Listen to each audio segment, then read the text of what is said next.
It all started with Indeed. Our family was spending time at our cottage in the mountains of Pennsylvania, and I recall a conversation with my sister. We were talking about Patrick Dempsey, the actor racer. He was somewhat of an idol of mine after I had heard that he was into racing the Porsche Mark. I quickly took the plunge and immersed myself into everything racing, including the desire to race at Le Mans. Later that year, we began racing at the Pittsburgh Vintage Grand Prix, building up seat time in a Porsche 356 coupe. As a family, we attended many races as spectators, as well myself as a competitor. Watching early Patrick Dempsey videos, I learned how he pursued his accomplishments and realized that to be successful in racing, whether professionally or at the amateur level, involved having many friends and a great team around you. Every year and over the years, we would gain more experience in the car, while having Le Mans as a somewhat unattainable objective. Picking up this quest a decade later, after attending a local event, spinning the car on the track, and having one of our 356 builds win People's Choice out of approximately 300 Porsche cars, a friend of mine and I began to talk about racing abroad. We discussed racing at the hallowed grounds of Le Mans. I have always dreamt of the Mulsanne Straight and knew of an IMSA 24-hour of Le Mans event, but was unlikely to race there in that event. Years ago, since I raced vintage cars in historic road racing events, I had heard of the Le Mans Classic and figured that could be a course we could chart to pilot a car at that iconic circuit. I began researching licensing with the SCCA, ACUIS, and FIA, as that would be a crucial step and a solid beginning in this adventure. None of my 356 coupes would be an acceptable entry, as Le Mans sets the bar very high here. In period racing in Europe, past pilots, racing legends, and prominent circuit history all play a part, as well as the particular year, make, and model of the car too. With all of that in mind, a miracle was in the making. I happened to be on lunch break at work and talking to a friend of mine, Derek of Aircooled Racing, whom piloted a car at Daytona Historics around 2020. I mentioned to him that none of my 356 coupes could qualify for the Le Mans Classic. And then it happened. He said, "You could drive number 19.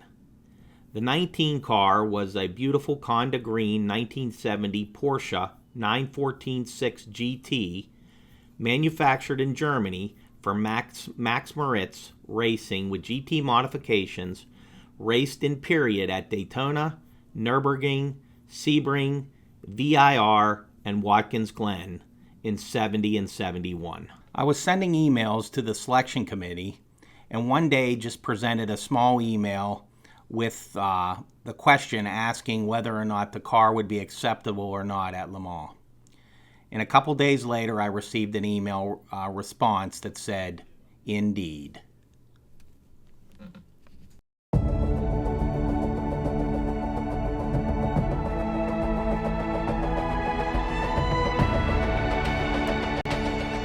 It was a 914-6 GT built by Max Moritz with Porsche to run the GT class in Europe in 1970. This has been an incredible journey. It all started back in October. I raced Porsche 356 in the States. So I've raced the Porsche Mark before, but not a 914-6. Most of my history and basically the glove car that I drive is a Porsche 356 coupe.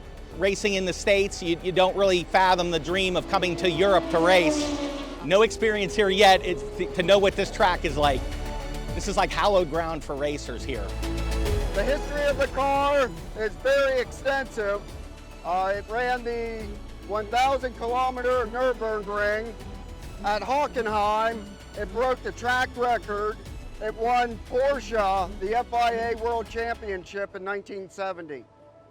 December of 1970, the car went over to America to run the 24 hours of Daytona, where it came second in class.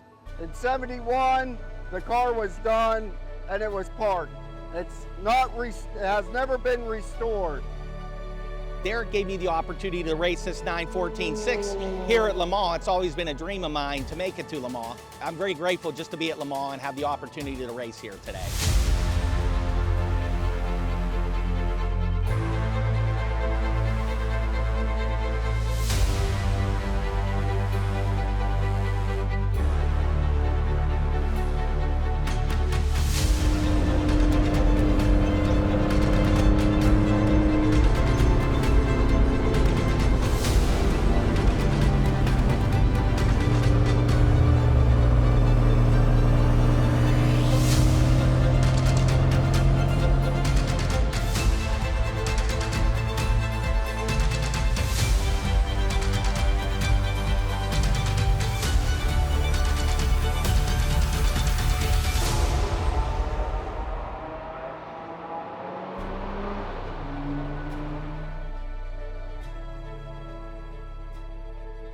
Yesterday, the CDI box failed. When they're done, they're done. And we weren't allowed to bring any parts through custom. So the weekend, we're done today. The car was a little jumpy from the go, but I did get the opportunity to hit about 220 kilometers per hour down the Mulsanne straight, and the S's were a blast.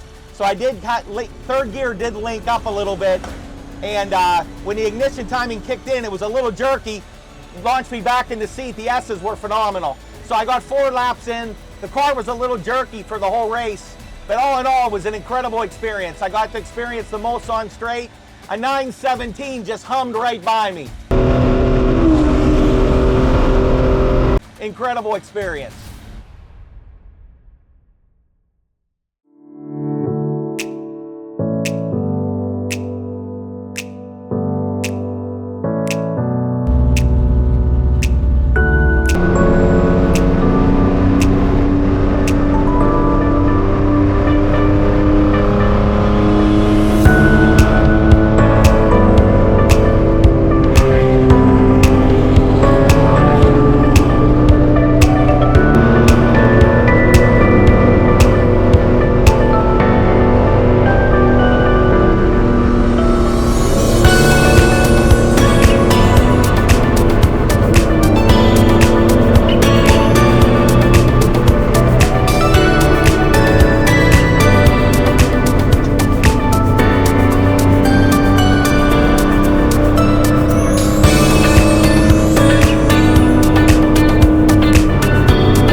au niveau du Brooksy Racing et on va commencer par la classe.